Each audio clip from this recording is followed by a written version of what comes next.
brought to you by Physics Wala।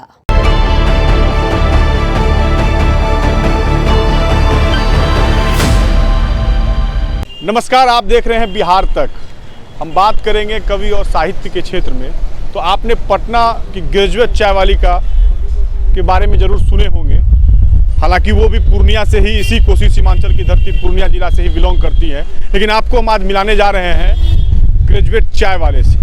ये चाय वाले की दुकान है चटकधाम टी स्टॉल के नाम पर, जहाँ कवियों और साहित्यकारों का नुक्कड़ चौपाल लगता है। हम बारी बारी से रूबरू कराते हैं कि आखिर फणीश्वर नाथ रेणु जो यहाँ की माटी के हैं, उनकी धरती पर कवि और साहित्यकारों का जो एक नुक्कड़ चौपाल लगता है, उसकी क्या खासियत है, हम उनसे बात करेंगे। और हम बात करने जा रहे हैं सबसे पहले जो इस चटकधाम टी स्टॉल के सर्वोसर्वा हैं, ग्रेजुएट हैं। पिछले 22 वर्षों से ये चाय दुकान यहाँ पे चला रहे हैं और इनके मन में एक जिज्ञासा आया साहित्य और कवियों के प्रति, साहित्य को निखारा जाए। तो ये सप्ताह में 2 दिन आप कह सकते हैं यहाँ पे कवियों का एक जमावड़ा लगता है। आप तस्वीरों में देख सकते होंगे, कवि और साहित्यकार यहाँ बैठते हैं और अलग अलग साहित्य पे, अलग अलग कविता पे ये बात करते हैं। हम उनसे आपको कविता भी सुनाएंगे। और सबसे पहले हम बात करते हैं इस चाय दुकान जो है चटकधाम, इसके जो राम रक्षा चौधरी जी हैं, हम उनसे आपको बात कराते हैं, रूबरू कराते हैं कि आखिर इनके मन में ये जिज्ञासा कैसे आई और ये कवि और साहित्यकारों के लिए ये जगह दिए हैं, इनके मन में कैसे चला कि इस चीज़ों को आगे इस जगह से बढ़ाया जाए।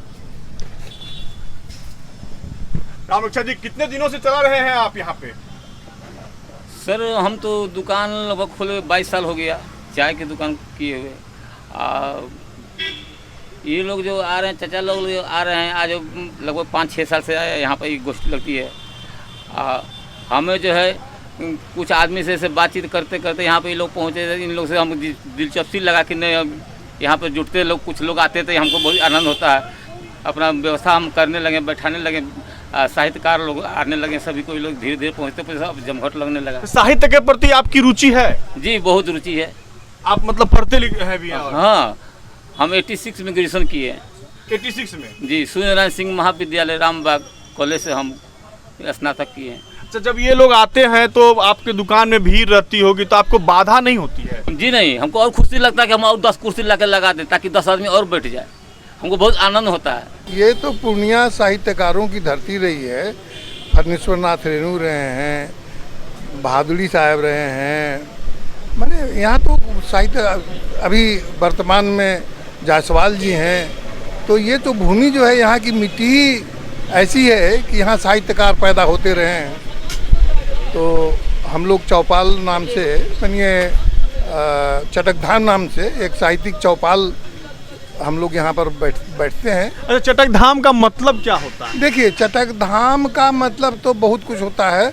और आप बंगाल में चले जाइएगा तो चटकधाम नाम से बहुत से साहित्यिक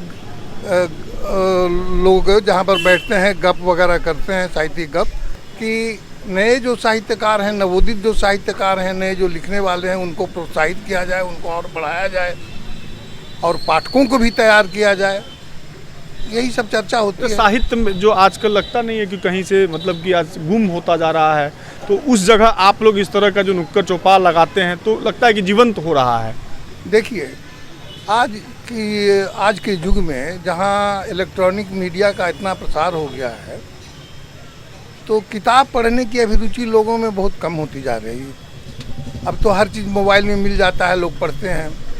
लेकिन मोबाइल की जो चीज़ें हैं वो आप सुरक्षित रख नहीं सकते हैं, इतिहास नहीं बन सकता है। लेकिन अगर वही कोई लिखित है, किताब है, तो वह आपको आपके कई पीढ़ियों तक वह सुरक्षित रखा जा सकता है। जहाँ तक कवियों की बात है, तो हम लोग जो बैठते हैं, कुछ न कुछ तो लिखने पढ़ने वाले होते ही हैं। अगर आप कविता सुनना चाहते हैं तो मैं एक छोटी सी कविता सुनाता हूँ। अब तक तो सुनते आया था कि लोहे को मूर्छा खाता है, किंतु आज देखा मैंने अपने जीवन के मूर्छे को हंस हंस लोहा खा जाता है। यदि नहीं खाता लोहा तो ये युग के तूफान बतलाओ किसकी छाती में सो जाते। किस हिमगिरी में यह पौरुष था जिसके धूल भरे चरणों को सागर आंसू से धो जाते। गिर सकते हैं अष्टधातु के ऊंचे खंबे, गिर सकती है ताजमहल के मीनारें भी, और गिर सकते हैं किले रूढ़िवादी समाज के, और गिर सकती है बुद्धिवाद के दीवारें भी। किंतु अगर कभी दुनिया बदलेगी, संघर्षों के बीच धराए आंखें खोलेगी, तब कुमार की पॉलिश की डिब्बी में एक युग गौरव जगता है बरसाती चीज, मगर दुनिया कह देगी कि कल्प वृक्षा आज कुकुरमुत्ता लगता है। एक छोटी सी कविता मैंने सुना दी। इसका थोड़ा सा अगर मतलब भी समझा देते दर्शकों को। इसका शीर्षक है लौह पुरुष। पुरुष में जो सामर्थ्य है उसकी चर्चा मैंने की। अब हर पंक्ति की व्याख्या कर तो अलग अपने अपने ढंग से लोग करेंगे। मैं जो कि यहाँ पर अगर हमारी एक गोष्ठी जमती है जिससे कि साहित्य का प्रचार प्रसार होता है, तो इससे क्या होगा, इस गोष्ठी से हम एक संस्कृति को प्रोत्साहित करेंगे, हम एक संस्कृति को प्रोत्साहित करेंगे। तो ये समाज के लिए हमारा एक अच्छा योगदान होगा। साहित्य अब इन्हीं चर्चाओं से आगे बढ़ेगा। जब तक साहित्य पर जगह जगह चर्चा नहीं होगी, लोग जागरूक नहीं होंगे, क्योंकि ज़्यादातर हुआ क्या है, इंटरनेट के ज़माने में दुनिया सिमट गई है, और सिमट गई है तो लोग मोबाइल और लैपटॉप पर निर्भर हो गए हैं। अब साहित्य को जागृत करने के लिए हम लोग जिस तरह की गोष्ठी यहाँ जमाते हैं, इस तरह से एक सामाजिक मैंने जागरूकता लाने का प्रयास होना चाहिए। अब रेणु जी पर जो पढ़ा और जो देखा, उन पर ही दो पंक्ति आपको सुनाना जा रहा हूँ। तुम पर लिखना आसान नहीं, रेणु जी पर, तुम पर लिखना आसान नहीं है, वर्ण शब्द का ज्ञान नहीं। बातें तुम करते हो पुतले से भी, बातें करते हो तुम पुतले से भी, खग पशु की भी भाषा भी जानते हैं। खेत और खलिहान हरे भरे, देखे तुम सा यहाँ मुस्कान नहीं, तुम सा लिखना आसान नहीं। कभी कभी जब यहाँ बैठते हैं तो यही खासियत है चट्टग्राम की। हमारे साथ में और भी हैं, युवा हैं, इनका भी लगाव देख रहे हैं कि यहाँ पे हैं, और साहित्यकार हैं, कवि हैं, एक से एक। आपने यहाँ दोहा सुना होगा, और किस तरह सप्ताह में आप कह सकते हैं कि 2 दिन, शनिवार और रविवार, यहाँ पर इसी तरह की महफिल यहाँ जमती है, जहाँ साहित्यकार बैठते हैं और एक से एक आप कह सकते हैं कि जो आप रचनाएं हैं उस पर डिस्कस करते हैं, बातें करते हैं। और जो पुस्तकें हैं यहाँ से कई बार जैसा कि अभी बताया सभी ने कि विमोचन भी किया जा चुका है। हमारे साथ में है, क्या नाम हुआ? मेरा नाम दिनकर दीवाना हुआ जी। कुछ सुनाएंगे आप भी क्या?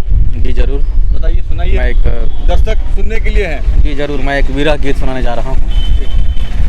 तुम बिन सुने नैन हमारे, तुम बिन सुने रोते, तुम बिन ये चांद सितारे, ओ तुम बिन सुने नैन हमारे, तुम बिन सुने। हमारे गोविंद जी हैं, इन्होंने बहुत लोगों को जोड़ा है। उन्हीं भाग्यशाली लोगों में से एक मैं भी हूँ जो इस चट्टग्राम से। आप भाग्यशाली लोगों में से हैं, तो एक आप भी सुना दीजिए कुछ। जी हाँ, बिल्कुल बिल्कुल। एक मैं भारत की बढ़ती हुई जनसंख्या से चिंतित होकर मैंने कुछ व्यंग्य काव्य लिखा है। आप अपने मतलब मैं हंसा ताने कसा, 2 के 12 बन जाते हो, जरा नहीं शर्माते हो, खुद भी डूबे जाते हो और देश डुबा ले जाते हो। उसने कहा हा हा हा, जब खेती ही की है तो फसलों को लहलाने दो, 1-2 का है क्या भरोसा, 10-12 तो आने दो। मैंने रोका, उसको टोका, जब गेहूं अंदर जाएगा तू गुलाब तू पाएगा, वरना तू मारा जाएगा। उसने कहा हा हा हा, जिसने जीवन दान दिया है परवाह वही तो करता है, इतने सारे जीव जगत में कौन भूख से मरता है। सबके अपने भाग हैं देखो, हर बालक जो आता है अनुदान साथ में लाता है, राशन भी मुफ्त पाता है, उम्र बढ़ी तो ब्याह हुआ तो आवास मुफ्त मिल जाता है। सुन तू मेरे लिए कमाएगा, तेरा पैसा ही घूम घूम कर मेरे हिस्से आएगा। मेरी फौज देखकर फिर तो सेवक भी दुम हिलाएगा, पर वोट तभी वो पाएगा जब हाँ में हाँ मिलाएगा।